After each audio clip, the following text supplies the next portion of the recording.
Hello दोस्तों, मैं आपके सर मैं अपने YouTube channel M R Mastermind Academy के प्लेटफॉर्म पर आप सभी स्टूडेंट का स्वागत है। साथियों, आज मैं आप लोगों को LCM और HCF यानी लघुत्तम समावर्त और महत्तम समावर्त चैप्टर पढ़ाने जा रहे हैं। इस चैप्टर से संबंधित सवाल बनाने से पहले हर चैप्टर का क्या सबसे पहले हम थ्योरी क्लास आप लोगों को लेते हैं। सारे आपको फॉर्मूला, सूत्र, परिभाषा, उदाहरण से बताते हैं। तो सर, आज का जो सेशन चल रहा है लघुत्तम समावर्त और महत्तम समावर्त तक, आज का ये टॉपिक है। देखिए बोर्ड पे लिखा हुआ है लघुत्तम समावर्त और महत्तम समावर्त तक। LCM का फुल फॉर्म यानी लघुत्तम समावर्त का फुल फॉर्म होता है लीस्ट कॉमन मल्टीप्लाई एंड महत्तम समावर्त का हाईएस्ट कॉमन फैक्टर। आज का ये हमारा एक टॉपिक है और इस टॉपिक की इस अध्याय से चैप्टर से संबंधित जितने भी परिभाषा है सारे परिभाषा को आपको उदाहरण के साथ दिखाया जाएगा, बताया जाएगा और इससे संबंधित इस चैप्टर से संबंधित जो फार्मूला होता है सारे सूत्र को आपको लिखाया जाएगा। तो आज का जो यह सेशन है, यदि आप मेरे चैनल पर नए हैं तो आप मेरे चैनल को लाइक शेयर सब्सक्राइब कर दीजिएगा और मेरे चैनल से जुड़ जाइएगा ताकि आपको मेरे चैनल से संबंधित सारा नोटिफिकेशन आप तक आसानी से पहुँचेगा। तो चलिए दोस्तों, आप लोग क्लास को शांति बनाए रखिएगा और पेन और कलम लेकर पेन और कॉपी लेकर तैयार रखिएगा। हम जो भी टॉपिक आपको बताएंगे वो सारे टॉपिक आप शांतिपूर्ण सभी स्टूडेंट नोट कीजिएगा। तो आज का पहला प्रश्न है क्वेश्चन नंबर 1, अपवाद किससे करते हैं? अपवाद किससे करते हैं?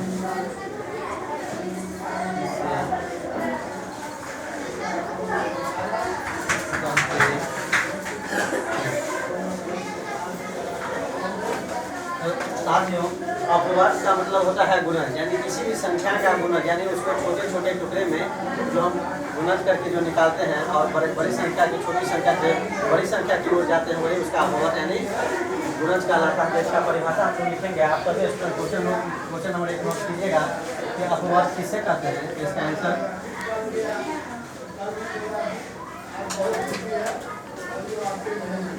पहले अपवाद लेकर गैस देंगे। अपवाद किसी संख्या का अपवर्ग, किसी संख्या का अपवर्ग अपराकित यानी प्रश्न में अपवर्ग का मतलब होता है गुणज। पैकेट में आप गुणज लिख लीजिएगा। किसी संख्या का अपवर्ग यानी गुणज वे संख्याएं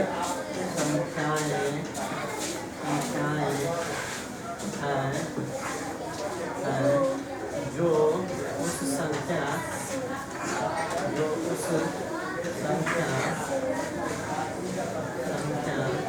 से पूर्णतया विभाजित हो जाए। संख्या से पूर्णतया विभाजित हो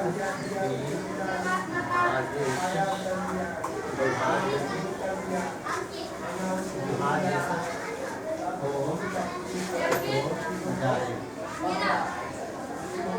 तो दोस्तों, आज का जो पहला क्वेश्चन था कि अपवर्ग किससे कहते हैं, इसका परिभाषा देते हैं कि किसी संख्या का अपवर्ग अर्थात गुणज वे संख्याएं हैं जो उस संख्या से पूर्णतया विभाजित हो जाए। जैसे उदाहरण के द्वारा आपके कॉन्सेप्ट को क्लियर करेंगे। जैसे मान लीजिए हम 4 एक संख्या ले लिए, तो 4 का अपवर्ग कहता है यानी गुणज लिखने के लिए 4 का अपवर्ग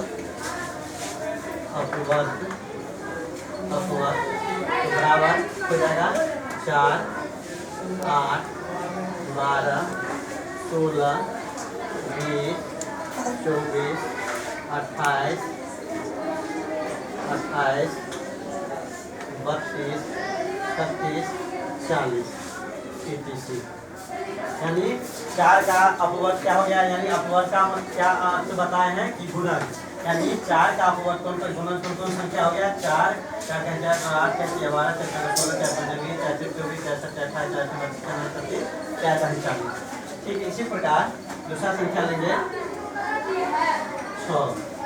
जैसे 6 का अपवर्ग 6 का अपवर्त हो जाएगा 6, 12, 18, 24, 30, 36, 42, 48, 54, 60, 86 यानी अनंत तक। इसका अनंत संख्या का मैंने किसी भी संख्या का अपवर्त गुणज कहेगा तो वह संख्या क्या होता है अनंत हो जाएगा। इसको मान लीजिए हम 4 से 40 तक लिखे, इसे आगे भी जा सकते हैं। जब तक डिवाइड रहेगा यह अनंत होगी, इसकी संख्या कोई निश्चित नहीं होती है। तो हम परिभाषा में बताए हैं कि अपवर्त किसे कहते हैं। तो किसी संख्या का अपवर्त अर्थात गुणज वे संख्याएं हैं जो उस संख्या से पूर्णतः विभाजित हो जाए। जैसे 4 का अपवर्त हम लिखे हैं तो 4 से हम डिवाइड करेंगे 4 में, 8 में, 12 में, 16 में, 20 में, 24, 28, 32, 36, 40 सब में कट जाए। 4 से देंगे 4 में तो 1 मतलब है, 4 से फिर डिवाइड करेंगे तो कितना हो जाएगा 2 मतलब है, 3 मतलब यानी सब पूरा क्या पूरा पूरी कट जाएगा। ठीक उसी प्रकार 6 का अपवर्त हम बताए हैं 6, 12, 18, 24, 30, 36, 42, 48, 54, 60 सभी संख्या जितने भी गुणज यानी संख्या लिखे हैं सब में हम 6 से डिवाइड करेंगे तो सभी संख्या क्या होगा इसे पूर्णतः पूरा क्या होता है कट जाता है। तो यही यहाँ पर परिभाषा बताएं कि किसी संख्या का अपवर्त यानी गुणज वे संख्या है जो उस संख्या को पूर्णतः विभाजित कर जाए। तो आप सभी स्टूडेंट क्वेश्चन नंबर 1 का आंसर उदाहरण से आप नोट करें। तो हम आपको पहला क्वेश्चन बताए थे कि अपवर्त किसे कहते हैं, उसका परिभाषा बता दिए और उस उदाहरण से आपके कॉन्सेप्ट को क्लियर कर दिए। अब अपवर्त से संबंधित कुछ पॉइंट होते हैं इंपोर्टेंट पॉइंट्स, वह आपको हम लिखा रहे हैं 4 पॉइंट होता है। आप सभी स्टूडेंट पॉइंट नंबर 1 याद लिखिएगा तो यहाँ लिख लीजिए नोट में प्रमुख तत्व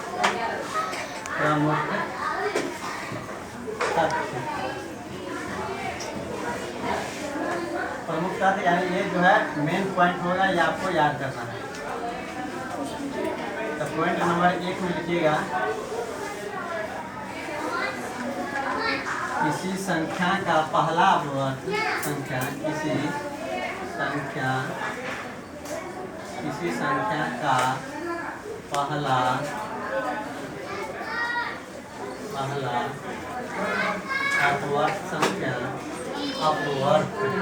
अपवर्त संख्या स्वयं होती है।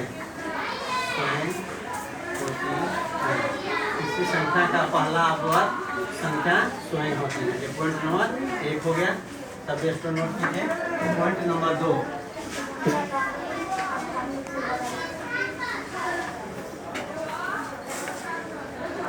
किसी संख्या का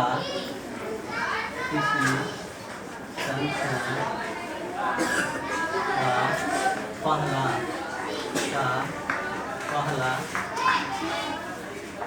अर्थात किसी संख्या का अंतिम अर्थात सबसे बड़ा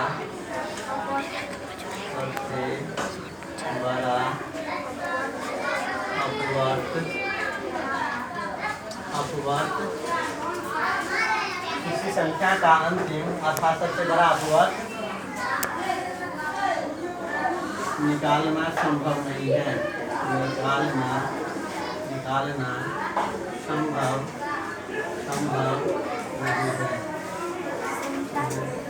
नहीं है। पॉइंट नंबर 3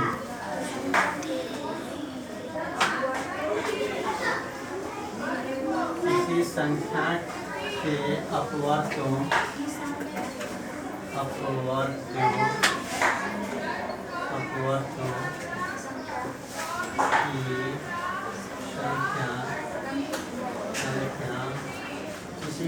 संख्या किसी संख्या में यहाँ पर पॉइंट नंबर 3 गलती हो गया था, मिस्टेक हो गया था, सॉरी। किसी संख्या के अपवर्तों की संख्या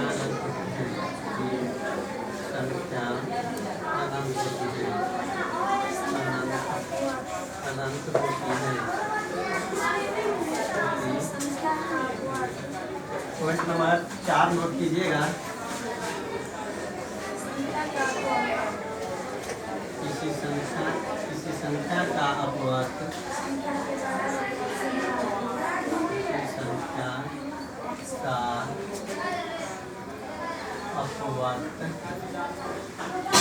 के बराबर संख्या के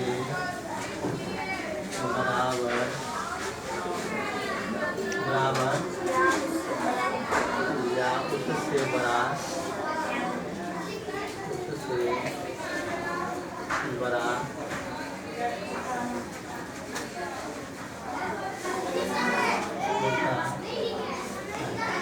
तो दोस्तों आज आपको पहला क्वेश्चन जो था कि अपवर्त किससे कहते हैं, उसमें हम उससे संबंधित 4 पॉइंट आपको लिखाए हैं।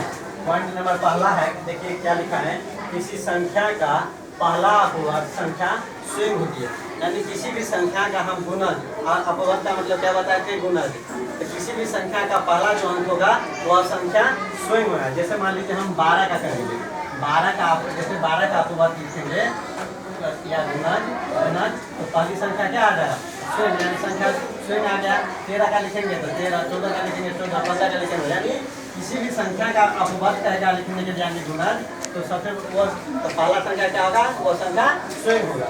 पॉइंट नंबर 2 लिखा है, किसी संख्या का अंक अर्थात सबसे बड़ा अपवर्त निकालना संभव नहीं है। यानी किसी भी संख्या का कहेगा कि अंतिम तो यार सबसे बड़ा अपवर्त निकालने के लिए वह संभव नहीं है, क्योंकि संख्या अनंत है। उसको जहाँ पर हम निकालने जाएंगे वो चीज निकलता ही जाएगा, उसका कोई निश्चित सीमा नहीं है। पॉइंट नंबर 3 लिखाए हैं कि किसी संख्या के अपवर्तों की संख्या अनंत होती है। अब ये बताएं कि कोई भी संख्या है जिसका गुणज जो है हम जब तक निकालते जाएंगे जितना हमको काउंटिंग अपना संभव है जब तक निकालें, लेकिन उसका कोई असंभव नहीं, इम्पॉसिबल, यानी उसको इम्पॉसिबल हम निकलते हैं। यानी किसी संख्या का अपवर्तों की संख्या जो क्या होती है अनंत होती है। पॉइंट नंबर लास्ट 4 लिखा है कि किसी संख्या का अपवर्त अर्थात गुणज संख्या के बराबर या उससे बड़ा होता है। तो मान लीजिए हम उदाहरण बताए थे कि जैसे मान लो 6 है, तो 6 का 6 क्या है, एक संख्या है, इसका अपवर्त यानी संख्या का अपवर्त यानी गुणज कहेगा तो संख्या के बराबर भी होगा और इसे उससे बड़ा भी होगा। जहाँ जैसे 6 है तो 6 का जैसे गुणज लिखेंगे मान लो तो सबसे पहले 6 आएगा तो ये सबसे छोटा हो गया यानी संख्या के बराबर हो गया। ऐसे हम आगे बढ़ते जाएंगे तो 12, 18, 24, 30 यानी बढ़ते जाएंगे, यानी संख्या के बराबर या संख्या से बड़ा भी होता है। तो इस तरह से आपके उदाहरण के द्वारा आपके कॉन्सेप्ट को क्लियर किया जा रहा है। तो आप सभी स्टूडेंट क्वेश्चन नंबर 1 का जो मेन पॉइंट 4 है ये सभी आप नोट करें। देखिए तो क्वेश्चन नंबर 2 है, सभी स्टूडेंट बोर्ड में ध्यान दीजिए। क्वेश्चन नंबर 2 लिखे हैं कि अपवर्त किसे कहते हैं, तो इसका परिभाषा लिखे हैं। अपवर्त का किसी संख्या का अपवर्त का मतलब होता है गुणनखंड। किसी संख्या का अपवर्त अर्थात गुणनखंड वह है जो संख्या को पूर्णतः विभाजित कर दे। जैसे 4 का अपवर्तक यानी 4 का गुणनखंड क्या होगा 1, 2, 4, यानी 4 जो है किसकी संख्या से कटेगा, 1 से भी कटेगा, 2 से भी कटेगा, 4 से भी कटेगा। जैसे कि दूसरा उदाहरण है 24 का अपवर्तक, 24 जो है 24 का अपवर्तक हो गया 1, 2, 3, 4, 6, 8, 12, 24 etc। यानी इसका मतलब है कि 24 किसकी संख्या से कटेगा, 1 से भी कटेगा, 2 से भी कटेगा, 3 से भी कटेगा, 4 से भी कटेगा, 6 से भी, 8 से 12 से 24 से भी। क्या लिखे हैं परिभाषा को गौर से आप लोग जो है कॉन्सेप्ट को समझिए। किसी संख्या का अपवर्तक यानी गुणनखंड वह संख्या है जो संख्या को पूर्णतः विभाजित कर दे। यानी यह हम लिखे हैं 4 का अपवर्तक यानी 4 जो है यह 1, 2, 4 से विभाजित हो जाता पूरा पूरी। 24 है तो 24 1 से लेकर 24 तक सभी संख्या से क्या होता है विभाजित हो जाएगा। अब अपवर्तक से संबंधित कुछ इंपॉर्टेंट पॉइंट्स है, वह पॉइंट आपको नोट करना है। जैसे यहाँ से लिखे हैं प्रमुख तत्व। तो पॉइंट नंबर 1 है कि किसी संख्या का पहला एवं सबसे छोटा अपवर्तक 1 होता है। यानी किसी भी संख्या को हम विभाजित करेंगे, भाग देंगे तो सबसे पहले वह संख्या से विभाजित होगा स्वयं 1 से होगा, इसलिए पहला एवं सबसे छोटा अपवर्तक 1 हो जाएगा किसी भी संख्या का। पॉइंट नंबर 2 लिखे हैं कि किसी संख्या का सबसे बड़ा एवं अंतिम अपवर्तक संख्या स्वयं होती है।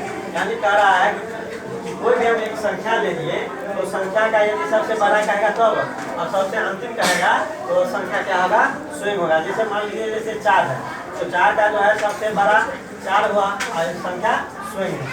फिर 24 है, तो 24 का क्या सबसे बड़ा 24 हो गया और सबसे अंतिम अपवर्तक क्या हो गया, 24 हो गया। आप सभी स्टूडेंट क्वेश्चन नंबर 2 का आंसर और ये पॉइंट्स नोट कीजिए।